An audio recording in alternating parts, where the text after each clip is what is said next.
For the second time in as many weeks, we have called in the Alberta Serious Incident Response Team for an officer-involved shooting in the Sunalta area earlier this morning. We have been directed by ASIRT to not relate or release details of the shooting, but here's what I can share with you at this time.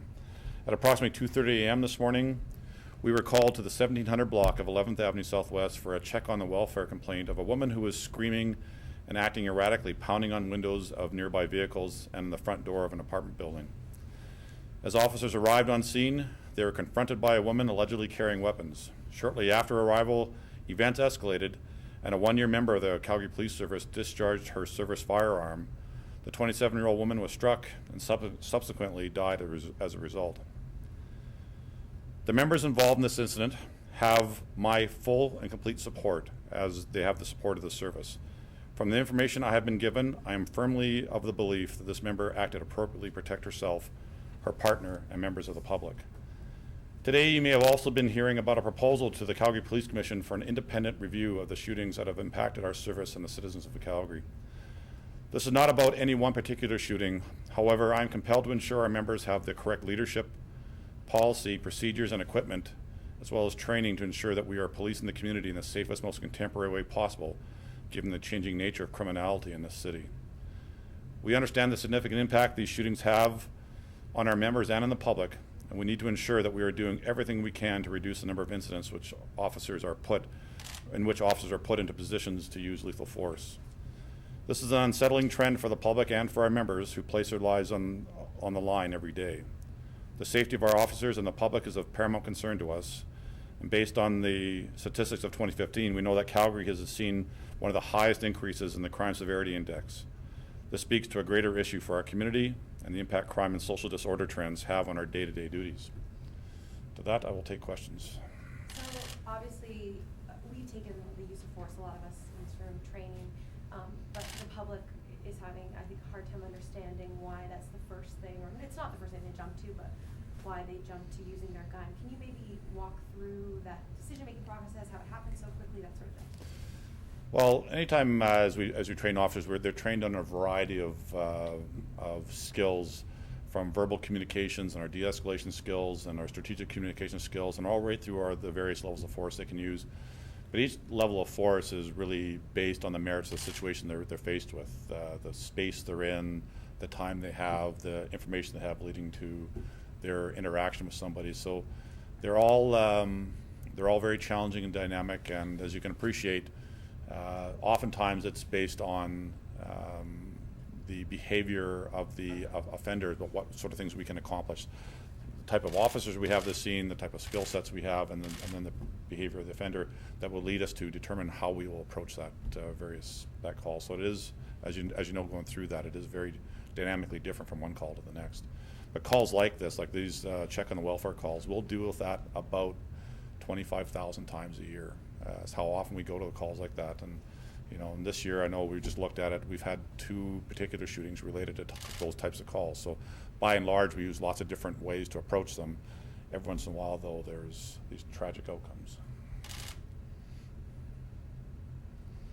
I guess the other thing that you brought up when you were talking was that we've seen almost more than double the amount of shootings this last year. It was 3 last year, 10 this Yep. year, almost more than triple. What are you attributing it to? Well, what you certainly see, without going into a real deep analysis, is a real changing trend in criminality in the city. The sort of motivating factors behind so much of the crime that we're experiencing has to do with the presence of methamphetamine, the presence of opioids in the city, and the sort of the modus or crimes around those drugs. Heavy addiction without sort of the right kind of treatments that forces people into crime to support that drug can be a big problem. I don't know in this case if it has anything to do with this matter. We do know there's some erratic behavior, so that'll come out of the investigation. But I do know in general, as we talk about what's changing in the city around the motivation of the underlying factors around criminality, it has a lot to do with this presence of these drugs in the city. And until we get on top of that problem, our officers are being forced with more and more chaotic situations. So you can say without a doubt, your officers are not trigger happy. No, I mean, I see every officer who's involved in one of these things, And quite the opposite. What you'll see is officers who are really struggling with that role. We don't hire, we hire reflective of the community. We don't hire by strength or by skill sets. We're not hiring soldiers. You're hiring people who are very reflective of what it is to be Calgarians. And you can imagine for all of you having to make that decision, what that'll do to you as well. So I mean, as well as we're dealing with the impacts to community, is dealing with the impact this has to officers in general. So. Can you speak to why not use a taser, for instance, as opposed to a handgun? Again, in any particular situation, it's based on the situation you're happening to standing at a time. A conducted energy weapon, for instance, has an effective distance where it's most utilized. So that distance might be from me to you away. As soon as you come inside that area, it's no longer effective. If you're moving, if you're running, the clothes you're wearing, all the different things that are happening just in rapid sequence, you have to make that decision. What's the right kind of approach? Do I just disengage? Do I run away? Do I stand? What do I do? All those things are decisions you're making in very, very rapid time. And we want our officers to make reasonable decisions, to be well prepared for those decisions, but all based on the merits they're faced with at that time. Do you have questions? Yeah, Chief, just two. One, was there a directive that you issued regarding, de-escalation techniques, if that's the proper word? And are you satisfied that your members are following that directive from you?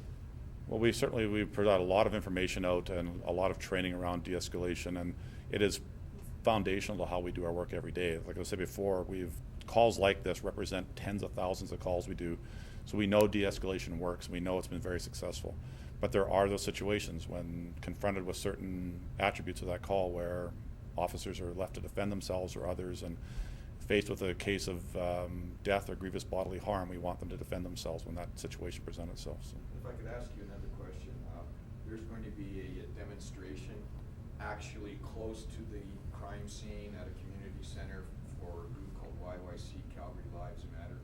What's your opinion of that? And do you think that might somehow undermine the public's confidence in CPS or even demoralize your own members? You know what, lives do matter, and when people want to speak out about these things, I think it is important. There are lots of issues at play here. When offenders or when people are in such states of mind that they are confronting our officers in ways where these outcomes happen, that it is a cry for a more robust approach. Our officers want it as well. They don't want to be going to calls where they're put at risk as well. You have a person with just barely a year on the job who's been put in a situation already, and those are not healthy attributes for the community or our service, and we want to make sure everybody's safe. So if people want to speak to these issues and raise consciousness to these things, I'm all for it. I know you can't speak to the issue or the event at hand, but are you able to say if the victim was known to police? Yeah, my understanding is the victim is known to us. So that, and just because of the frequency of calls that we can attend sometimes, but we are aware of this person. So. Chief, how much more information should be released or be allowed to be released by ASIRT when you've had several hours of people just piling onto social media, saying you aren't trigger happy without knowing the facts of the case? How much information would you like to be put out? Well, it goes to Gary's question as well about where trust and confidence comes from. I'm completely respectful of the role ASIRT plays and their need to want to protect the integrity of those investigations. We do debate quite vigorously the kind of information that we should be released and the timeliness of those releases. Because of this world we live in, social media will quite simply be out way ahead of all of us on sort of misinformation and on opinions. But I think it's something we're still working with them on. They do a great job. Their investigators are of the highest order. They serve Albertans very well in what they do. I just think my personal opinion is in this era of digital information and digital media, that the speed to which and the accuracy in which we can get information out is very important, and that we should be speaking to these things very robustly so the community can hear from us. But there are complexities to that, because we also don't want to interfere with these investigations. Saying something that might corrupt an investigation would undermine public confidence just as badly. Are you able to say how the member is doing and what happens to them from this point?